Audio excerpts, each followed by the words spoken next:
বসন্তের শুরুতেই আমের রাজধানী খ্যাত চাঁপাইনবাবগঞ্জে বইতে শুরু করেছে মুকুলের সুবাস।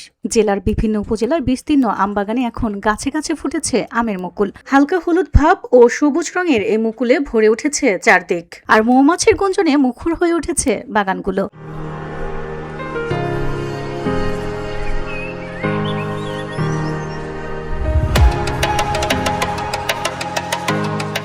স্থানীয় চাষিরা জানান, আবহাওয়া অনুকূলে থাকায় এবছর মুকুল ভালো এসেছে। ভোরের শিশির ভেজা মুকুল দেখে ছড়িয়ে পড়া মিষ্টি ঘ্রাণ শুধু প্রকৃতি প্রেমীদের নয়, সাধারণ মানুষকেও আকৃষ্ট করছে। বসন্তের দক্ষিণে হাওয়ায় সেই সুবাস যেন আশার বার্তা বয়ে আনছে। কৃষি সংশ্লিষ্টরা বলছেন, পর্যাপ্ত রোদ ও অনুকূল তাপমাত্রা বজায় থাকলে ফলন ভালো হওয়ার সম্ভাবনা রয়েছে। তবে অতিবৃষ্টি বা ঝড় হলে মুকুল ঝরে পড়ার আশঙ্কা থাকে, তাই চাষিরা বাগান পরিচর্যায় ব্যস্ত সময় পার করছেন। এবছর আমের যে উৎপাদন সেটি আমাদের প্রায় 19,900 হেক্টর।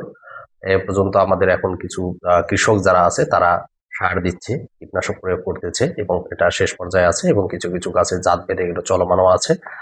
আমের মুকুল এভারেজে যদি আমরা বলি সকল জাত মিলে সেটি প্রায় 60% মতো হয়ে গেছে, চলমান আছে। এখন পর্যন্ত মাঠের যে মুকুলের রেট এবং তাদের যে সার্বিক অবস্থা এটি সন্তোষজনক অবস্থায় আছে।